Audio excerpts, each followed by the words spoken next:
যাক experiment. স্টারশেফ fusion chef দেশীয় খাবারকে নতুনভাবে তুলে ধরার এক অনন্য প্ল্যাটফর্ম। আর এই মঞ্চেই নিজের সৃজনশীলতার স্বাক্ষর রেখে দ্বিতীয় রানার আপ হয়েছেন হাসান চিশতি। আমি হাসান চিশতি। স্টারশেফ ফিউশন শেফ এই অভিজ্ঞতাটা আসলে খুবই চমৎকার একটা অভিজ্ঞতা ছিল আমার। তো অনেক কিছু শিখেছি, জাজরা অনেক কিছু বুঝাইছে, অনেক কিছু শেখাইছে। বেশ বড় একটা প্ল্যাটফর্ম, বাংলাদেশে এটাই প্রথম সবচেয়ে বড় একটা রিয়েলিটি শো হয়েছে। কয়েকটি এপিসোড দেখার পর তিনি জানতে পারেন দর্শকরাও নিজেদের তৈরি ফিউশন ডিশ নিয়ে অংশগ্রহণ করতে পারবেন। অবশেষে ষষ্ঠ এপিসোডের জন্য তিনি বেছে নেন সিলেটের ঐতিহ্যবাহী খাবার তুষাশিন্নি। দেশীয় এই খাবারকে তিনি তুরস্কের একটি ডেজার্টের সঙ্গে ফিউশন করে তৈরি করেন একটি অনন্য ডিশ।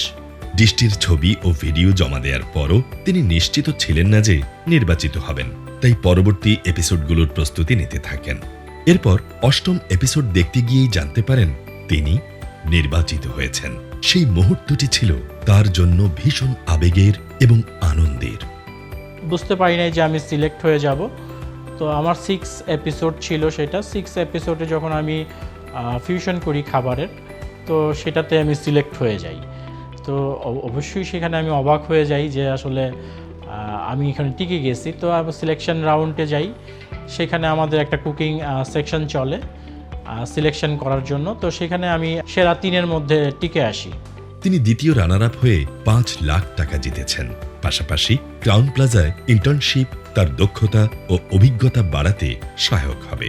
আমি মনে করছি স্টারশেফ ফিউশন শেফ আমাকে বেশ বড় একটা প্ল্যাটফর্ম দিয়েছে এবং খুব ভালো অভিজ্ঞতা অর্জন করার জন্য, ভালো কিছু শেখার জন্য একটা সুযোগ দিয়েছে। আমি আমার ক্যারিয়ার লাইফে ফিউশন নিয়ে কাজ করার মতো যথেষ্ট সাহস আমি স্টারশেফ থেকেই পেয়েছি। স্টারশেফ ফিউশন শেফ তাকে শুধু একটি অর্জনই দেয়নি, দিয়েছে আরো বড় স্বপ্ন দেখার সাহস। স্টারশেফ ফিউশন শেফে সামনে যারা আসবে তাদের উদ্দেশ্যে বলতে গেলে আমি বলবো যে আসলে ফিউশন জিনিসটা কি এটা বুঝতে হবে সবার। আমরা কোন দেশের খাবারকে কোন দেশের খাবারের সাথে মিলাবো সেটাই আসলে ফিউশন, এবং দুনো দেশের খাবারই যাতে সম্পূর্ণ স্বাদ এবং ফ্লেভার টেস্ট একই থাকে, এটাকে আসলে ফিউশন বলা হয়।